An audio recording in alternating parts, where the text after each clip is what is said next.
El RD-180 no es simplemente un capítulo fascinante en la historia de la astronáutica. Es una de las paradojas geopolíticas y tecnológicas más insólitas del siglo XX y principios del XXI. Durante más de 2 décadas, los lanzamientos espaciales más críticos para la seguridad nacional de los Estados Unidos, incluyendo satélites espía de la Oficina Nacional de Reconocimiento, NRO, sondas interplanetarias de la NASA como la New Horizons, Juno o el rover Curiosity, e infraestructura militar estratégica, dependieron mecánicamente de un motor de cohete diseñado y fabricado en la ciudad de Khimki, Rusia, por la entidad estatal NPO Energomas.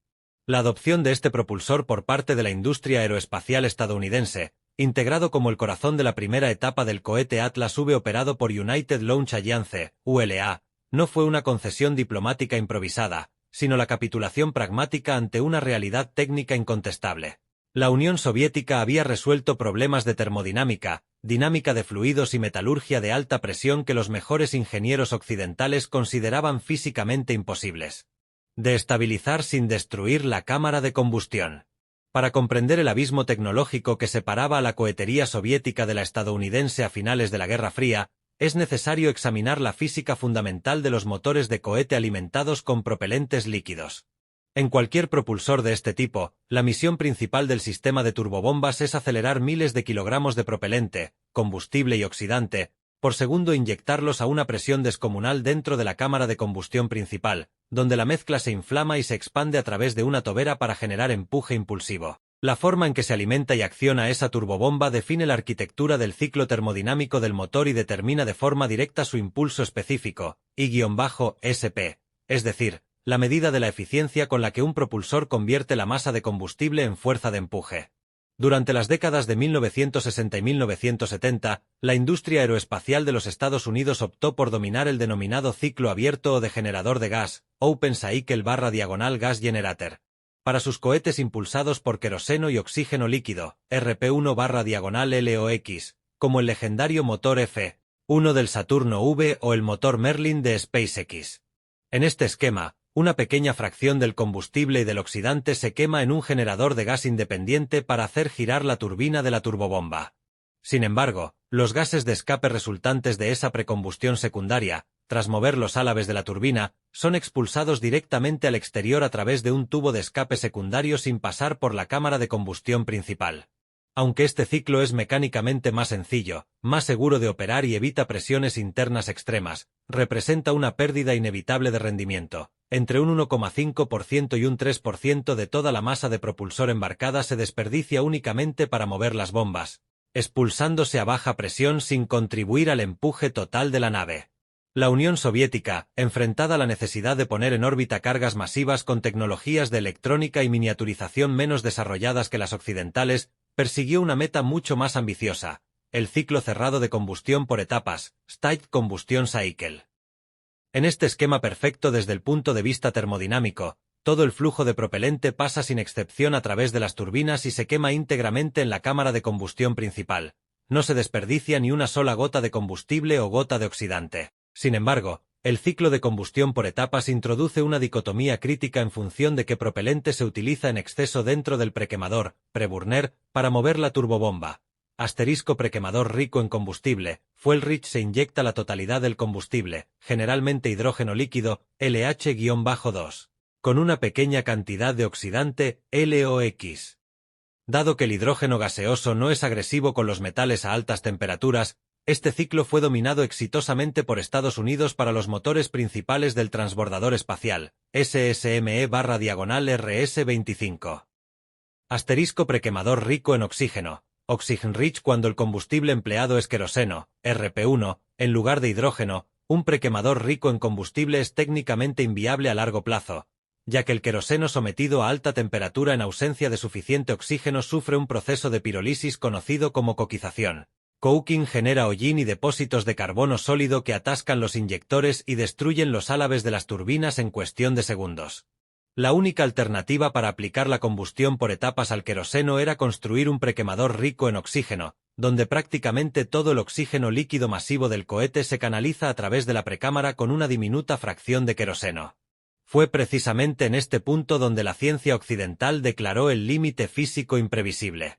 En un prequemador rico en oxígeno, El fluido que sale hacia la turbina a temperaturas superiores a los 500 grados y a presiones que rozan los 40 megapascales, 400 atmósferas, no es simplemente gas caliente. Es oxígeno en estado supercrítico hipergólico y extremadamente corrosivo. En esas condiciones termodinámicas, prácticamente cualquier metal conocido por la metalurgia occidental, incluyendo el titanio, el acero inconel y las aleaciones de níquel de alta resistencia, deja de comportarse como un contenedor inerte y se convierte él mismo en combustible.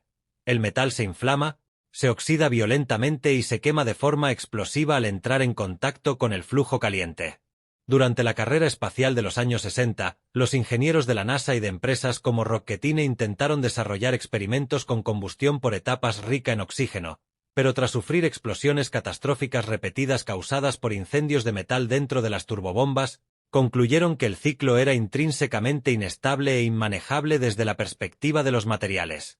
Mientras Occidente abandonaba la tecnología por considerarla una vía muerta, el Buró de Diseños Energomas de la Unión Soviética, liderado por el visionario académico Valentín Glushko, persistió en el desarrollo del ciclo cerrado rico en oxígeno durante más de 2 décadas de experimentación rigurosa. El fruto definitivo de esta tenacidad metalúrgica fue el monumental motor RD-170, desarrollado a principios de la década de 1980 para actuar como el propulsor de los cohetes aceleradores laterales del sistema de lanzamiento superpesado Energía y del cohete Zenit. El RD-170 era un motor monstruoso de 4 cámaras de combustión alimentadas por una única turbobomba central, capaz de entregar más de 7,8 meganewtons de empuje. Cuando la Unión Soviética se colapsó en 1991 y los archivos de ingeniería de NPO Energomas se abrieron a las delegaciones técnicas occidentales, los ingenieros de la NASA y de la Fuerza Aérea de los Estados Unidos quedaron atónitos. Los soviéticos no solo habían logrado dominar el ciclo rico en oxígeno sin incendios de metal, sino que habían acumulado miles de segundos de pruebas de banco continuas y vuelos reales con una fiabilidad absoluta. El secreto del éxito soviético no residía en un truco de software ni en una geometría milagrosa, sino en el desarrollo de la superaleación MTS-9, un secreto de estado celosamente guardado durante décadas, y en avances revolucionarios en la química de materiales. Para construir el prequemador, las conducciones de gas caliente y la turbina de la turbobomba, los metalúrgicos de Energomas crearon una aleación a base de cobre, cromo y níquel recubierta internamente con capas cerámicas térmicas protectoras y pasivadas mediante procesos químicos especiales. Esta superaleación era capaz de permanecer químicamente inerte y mantener su resistencia estructural a tracción incluso cuando era azotada por un vendaval de oxígeno supercrítico caliente a más de 500 bar de presión. Asimismo, los soviéticos dominaron la dinámica de fluidos computacional analógica para erradicar las oscilaciones de presión de alta frecuencia, inestabilidad de combustión acústica, instalando deflectores e inyectores coaxiales de 2 fases que mezclaban el queroseno líquido con el vapor de oxígeno hiperconcentrado sin crear puntos calientes locales que pudieran perforar la pared de la cámara. Con la disolución de la URSS y el final de la Guerra Fría, la administración estadounidense buscó 2 objetivos estratégicos paralelos. En primer lugar, evitar que los miles de científicos e ingenieros de cohetes soviéticos desocupados vendieran sus conocimientos sobre tecnologías de propulsión de misiles balísticos a países hostiles. En segundo lugar, modernizar la flota de cohetes de lanzamiento de satélites militares de Estados Unidos que utilizaba motores obsoletos y costosos. En 1990, la corporación estadounidense General Dynamics, cuya división espacial fue adquirida posteriormente por Lockheed Martin, lanzó un concurso internacional para seleccionar el motor de la primera etapa del cohete de nueva generación Atlas III y posteriormente del Atlas V. Para sorpresa de la industria de aviación global, la propuesta ganadora no provino de ningún gigante aeroespacial norteamericano, sino de la asociación entre Pratt & Whitney y NPO Energomas, bautizada como la empresa conjunta RD Ambrose. Energomas propuso tomar la arquitectura probada del colosal motor RD-170 de 4 cámaras y reconfigurarla mecánicamente. Redujeron el motor a la mitad, creando una versión de 2 cámaras de combustión alimentadas por un único conjunto de turbobombas de un solo eje. Nació así el RD-180.